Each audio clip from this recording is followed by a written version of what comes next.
Hello everyone.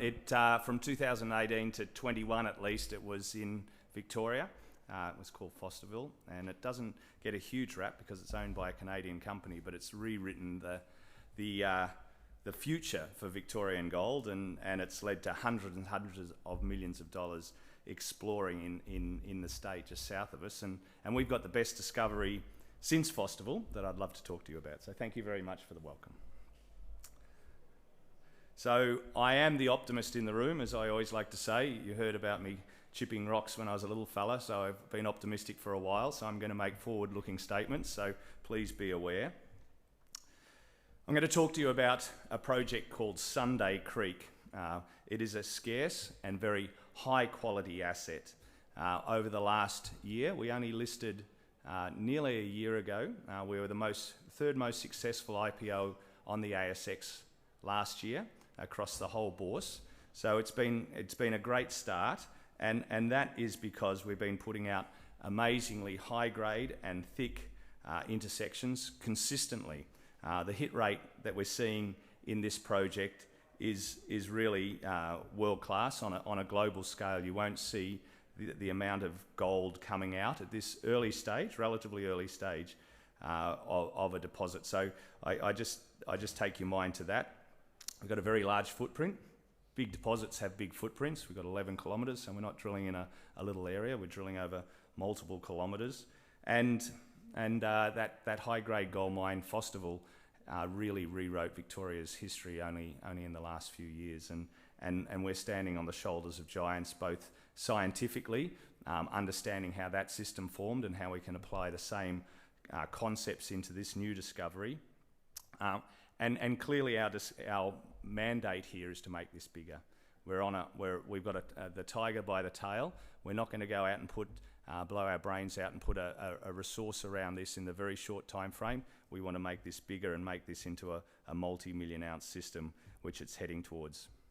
Another key point, forget the rocks. We're fully funded. We've got, as of last quarter, close to 18 million in the bank. We've got 30 kilometres of drilling ahead of us. We've got 4 rigs turning. We own the freehold land on which this discovery is based. We've got 130 hectares, so it's well set up for us just to continue. Fully permitted and fully cashed up. The market cap's around about the 100 million. That cash in the bank, as I mentioned, quite a tight share structure. Our major shareholder, which is a Canadian company that we spun the assets out of, I still chair that company called Mawson Gold, has an escrowed position until May next year, so another year. So half the stock is escrowed, so it leads to that tight structure. What is new in Victoria? Victoria does matter. It has mattered. It built the back of Australia in the English expansion of the English Empire during the 1800s, 80 million ounces of gold. And then it became a bit of a disaster in a modern sense. It was nuggety, high grade, and there was lots of failures. And the industry moved post-World War I, post-World War II into WA. And WA still dominates clearly, but Victoria is producing more gold now than it has for over 100 years. 3 gold mines operating, and those 3 gold mines, 2 of them are this new gold. So we call it new gold. It's a later event, technically known about, but really wasn't exploited. The old timers exploited this earlier Ordovician gold, which was 70 million years earlier. Good for the old timers, not so good in a modern sense. So that's what we're focusing on. And then when we focus on this later gold, this Devonian aged event, it does form these bonanzas, and that's what made Fosterville the highest grade gold mine on earth. They transition from gold antimony in the upper levels to these uber high grades at depth, around about 800 metres. The transition occurs, and that's what's happening in this system as well. We're drilling down to 1 kilometre and starting to see that happen as well. So we're standing on the shoulders of giants in terms of learning. Just in terms of some of the metrics, it's very hard to put 24 kilometres of drilling into a 15-minute presentation. You'll start to see some very snazzy rotation of the model and etc. in a moment. But just in terms of average hits, depending on cut-off, the grade varies between 20 grams per tonne gold equivalent down to 3, and between 10 to 1 metre wide. So, and there's hundreds and hundreds of these intersections through the deposit. But just to give those technical people a bit of a feel for where the grade sits between, it's very high grade, and we've got multiple, at least 25 so far, veins that have those sort of dimensions. And then just in terms of how we sit, we're the second most populous company on the ASX in terms of the minor deck top 10, ranked by gold only. That picks the best gold intercepts in any 1 week when they're released. So we've had lots of them, and we're top of the pops there.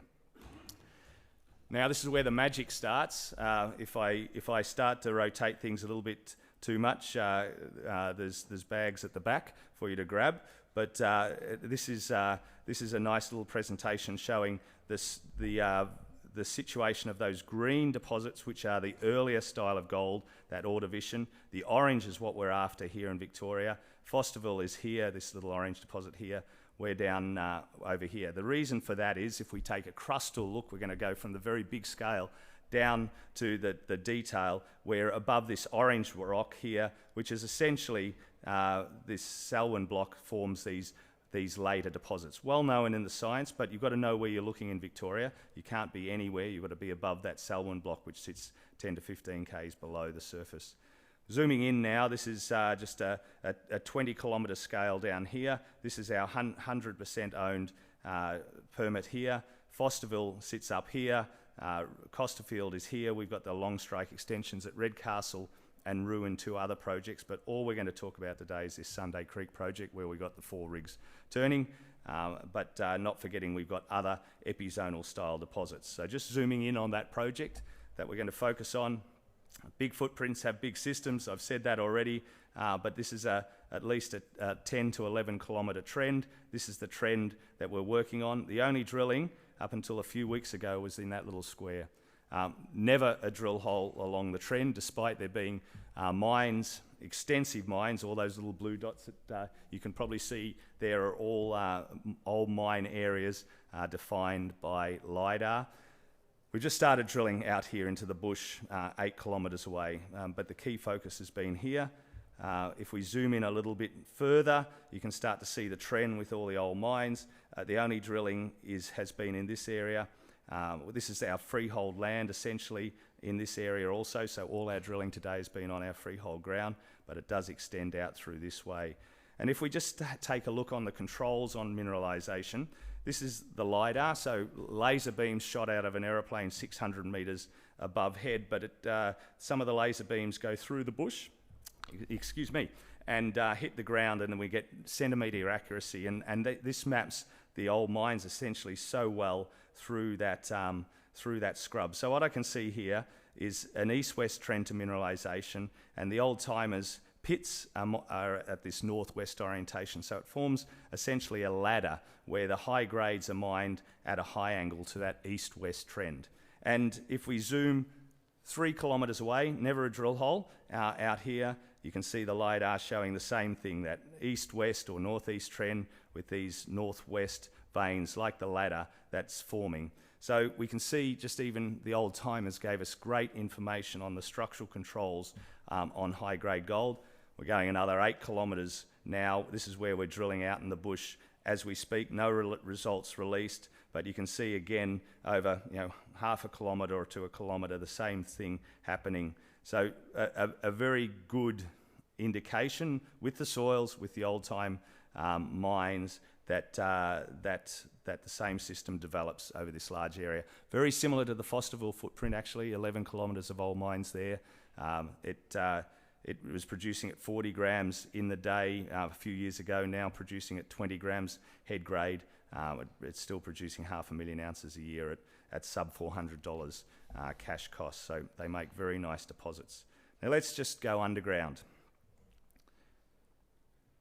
And now we're looking at a 1.2 kilometre area that has been drilled predominantly over an 800 metre focus by ourselves in this little area here. You can start to see the very high grades we've pulled out. Anything above 20 grams gold is in these pink dots. The other assays are there. You can start to see some of the underground mines. For example, just to give you scale, this mine here went to 180 metres depth in the 1800s. So they mine these things with some intensity for themselves. The yellow holes are what we've got in the lab. Southern Cross always has holes in the lab with 4 hole rigs operating, always got drill results imminent, so keep your eye on the news flow consistently. The black holes are those that we produced the results from, and you can start to see that we're really testing this system down to about that 1 kilometre depth there. So we're really starting to look for those uber high grades at depth that change Fosterville's story. In terms of the controls on the gold, it's no good just hitting gold if you can't make it hang together. And what the hang together is for us is these northwest structures. You know, I showed it on the LiDAR with this east-west trend and these northwest veins that we saw on the LiDAR, and that's exactly what happens at depth. So we have these multiple veins that we're drilling, that they're all contained within the one host that we can define. I'll show you in a moment. But there's a hell of a lot of white space, or grey space as it is, here, so we can see big gaps all through here, right through here, and even continuing, you know, up to 10 kilometres that way. So a hell of a lot more work to drill these white spaces and extend these zones to depth. So that's what we're doing. Our strategy is to make this bigger before we drill any one specific area out to a mineral source. You're going to make money in this stock by us making this bigger, not by limiting the vision. And there's a hell of a lot of opportunity at multiple levels to make this bigger. The other way to look at this is that for the technically minded, that green rock here that looks a bit sinuous is the host. It's a dike breccia host, which those veins fall within. The lighter green is the antimony halo that I'll just speak a little bit to the antimony in a moment. But you can see the controls are well understood and a hell of a lot of more drilling to do, both to depth and along strike. With us fully funded, we're well positioned to do that. For those of you who read our press releases, you can take this presentation, which is on our website, you can turn layers on and off. We only put the 2D presentations in our news releases, of course, but you can start to see how those cross sections work, how it all hangs together with the dike in green there and the bright red veins and the drilling, and you can see level plans, etc. So we're starting to find continuity in this deposit. We're starting to extend it greatly to depth and along strike, remembering that we're not only just drilling with 3 rigs in this area today, but and another rig out here 7 kilometres away. Lots of news flow to continue. Antimony is about 20% contributor by value, in situ value. It was a key strategic mineral, critical metal back in the day in the European wars in the 1870s. This deposit was turned on even more because there was more antimony needed in Europe at the time. Even during World War I, the Munitions Act of England demanded the colony turn up its antimony supply, of which this is one of 2 deposits. So it's been a critical metal for a long time. It is today. It's one of the most critical metals on any rank if you look at Japan, UK, US, Australia, etc. This will give us the political capital to develop this project as much as a very nice potential byproduct as well. Can't be anything without the rocks, without the money, but you need the people. Getting good people in any business is hard. We've got a bunch of very good people, locally based, and here's a picture of them, board and staff. Lots of drilling basically to come. We've got the 30 kilometres of drilling, 4 rigs. We'd like to go to 5 shortly once we bedded down that 4th rig. A real drill focus. We are doing a lot of proper work in the background beyond that drilling. We're doing met work, we're doing environmental baseline studies also. So please come along on the journey. Keep your eye on the stock. We've got a lot more drill results coming immediately right through the year. This is a great asset, getting hit rates that you rarely see in the business, and our strategy is to make this clearly bigger. So thank you very much for your time.